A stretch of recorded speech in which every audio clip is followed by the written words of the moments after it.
మన ప్రభువును రక్షకుడునైన యేసుక్రీస్తు శ్రేష్టమైనటువంటి నామములో మీ అందరికీ నా హృదయపూర్వకమైన శుభాలు వందనాలు తెలియజేస్తున్నాను. ఈరోజు దేవుని యొక్క వాక్యము సామెతల గ్రంథము 15వ అధ్యాయం 1వ వచనాన్ని చదువుకుందాం.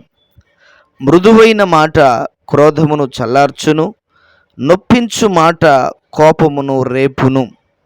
మరొకసారి చదువుకుందాం. సామెతల గ్రంథం 15వ అధ్యాయము 1వ వచనం.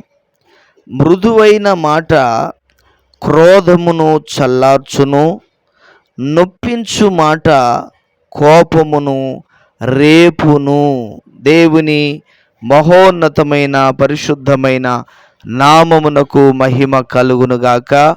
ప్రియులరా, మరొకసారి మీ అందరికీ నా హృదయపూర్వకమైనటువంటి శుభాలు వందనాలు తెలియజేస్తున్నాను. ఈ వాక్యమును చాలాసార్లు చెప్పడం జరిగింది. అయినప్పటికీ మనకు అవసరం ఈ మాటలు.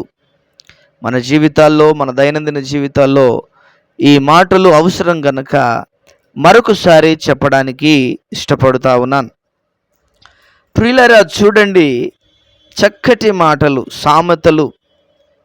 సామెతలు ఎంత అద్భుతమైనటువంటి మాటలు ఉంటాయంటే నిజంగా కుటుంబాలు, జీవితాలు, వ్యక్తిత్వాలు ఈ సామెతల గ్రంథం ద్వారా కట్టబడతాయి.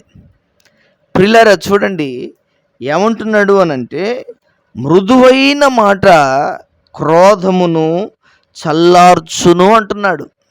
మృదువైన మాట. ఎక్కడ ఈ మాటలు మనకు ఎక్కడ ఉపయోగపడతాయి అంటే, కుటుంబాలలో కానీ ఎక్కడైనా గొడవలైనప్పుడు, పంచాయతీలైనప్పుడు, కొట్లాటలైనప్పుడు, మాట పెరిగినప్పుడు, మాట అనుకున్నప్పుడు ఈ మాటలు మనకు ఉపయోగపడతాయి. మృదువైన మాట మాట్లాడాలన్నట. అలాంటి సమయంలో, కొట్లాటలు పెట్టుకునేటువంటి సమయంలో ప్రజలు, మనుషులు కుటుంబాల్లోగానే కావచ్చు, బయటనే కావచ్చు, పంచాయతీలు పెట్టుకునేటువంటి సమయంలో, కోపముతో ఊగిపోయేటువంటి సమయంలో మృదువైన మాట మాట్లాడాలన్నట. దేవునికి మహిమ కలుగునుగాక.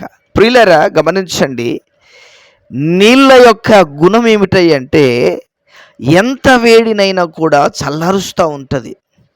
అది ఎంత మంటలే కావచ్చు, ఎంత వేడైనా కావచ్చు, కానీ నీటి యొక్క గుణం ఏమిటంటే చల్లార్చే గుణము. మన జీవితాలలో కూడా మనము చల్లార్చేవారిగా ఉండాలి, కానీ మంటను రేపేవారిగా ఉండకూడదు. గొడవను పెద్దదిగా చేసేవారిగా ఉండకూడదు. గొడవ ఇబ్బందులకు గురయ్యే విధముగా మనం ఉండకూడదు అనేటువంటి విషయాన్ని మీకు జ్ఞాపకం చేస్తున్నాను. అలాంటి సమయంలో మృదువైన మాట మాట్లాడాలన్నట. అంటే గొడవ అక్కడ జరుగుతున్నటువంటి విధానం ఏదైతే ఉందో అది చల్లార్చడానికి ఏ మాట అవసరమై ఉన్నదో ఆ మాట మాట్లాడాలి. దేవుని పరిశుద్ధమైన గణనామమునకు మహిమ కలుగునుగాక. ప్రియులారా, మృదువైన మాటను మాట్లాడాలి. కోపము రేగే మాట మాట్లాడకూడదని వాక్యంలో ఉంది. ప్రియులారా, గమనించండి, నొప్పించు మాట మాట్లాడకూడదట.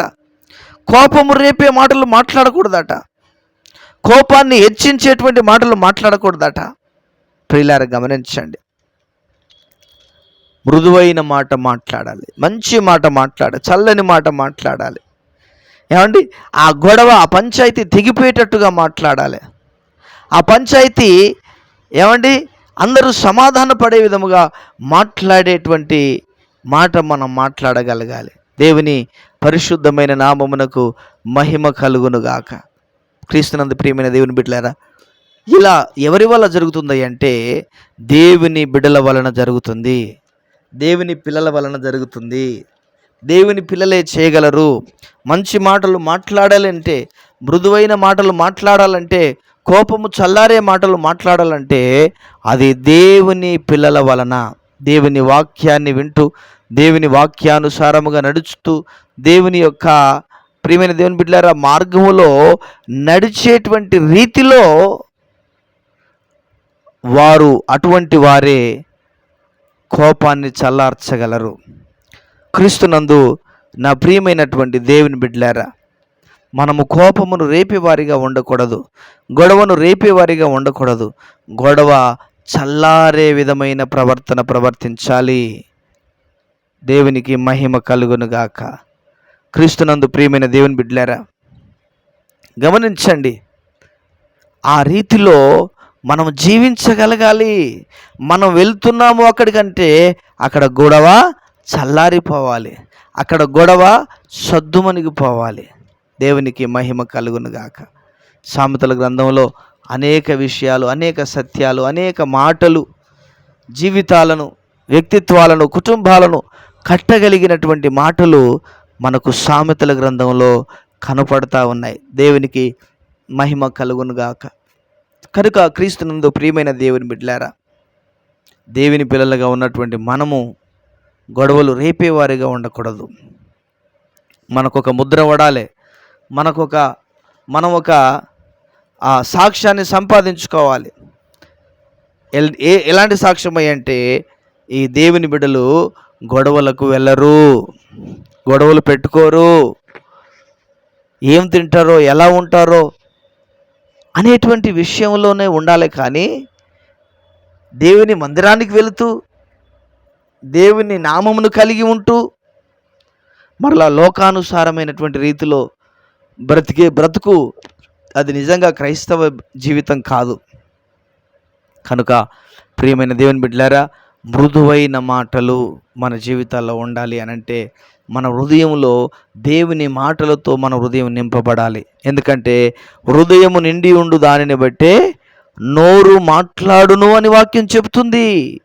హృదయము నిండి ఉండు దానిని బట్టే నోరు మాట్లాడుతుంది ప్రియులారా.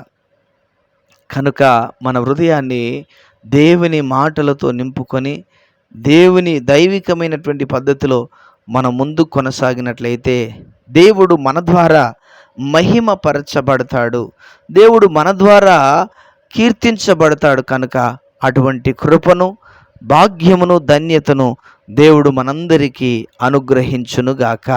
ప్రార్థన. ప్రియుడవైన తండ్రి, విన్న మాటలను దీవించి ఆశీర్వదించండి. మృదువైన మాటలు మాట్లాడగలిగిన అయా నోటిని మాకు అనుగ్రహించండి. మీ కృపచేత నింపండి, మీ సహాయము దయచేయండి. వాక్యం వింటున్న ప్రతి ఒక్కరిని, ప్రతి బిడ్డను పేరు పేరు వరుసన దీవించి ఆశీర్వదించండి. వారి అవసరతలను తీర్చండి, వారి అక్కర్లు తీర్చండి. వారికున్న సమస్యలను, వారికున్న ఇరుకులను, వారికున్న ఇబ్బందులన్నిటిలో నుంచి విడుదల కలగచేసి మహిమ కలిగినటువంటి రాకడ కొరకును, రాజ్యము కొరకును సిద్ధపరచుమని కృతజ్ఞతాస్తుతులు, స్తోత్రాలు చెల్లిస్తూ యేసయ్య ఘనమైన ఉన్నతమైన నామమునకు ప్రార్థించి వేడుచున్నాము తండ్రి. Amen, amen. దేవుడు మనందరినీ దీవించి ఆశీర్వదించును గాక. Amen, amen.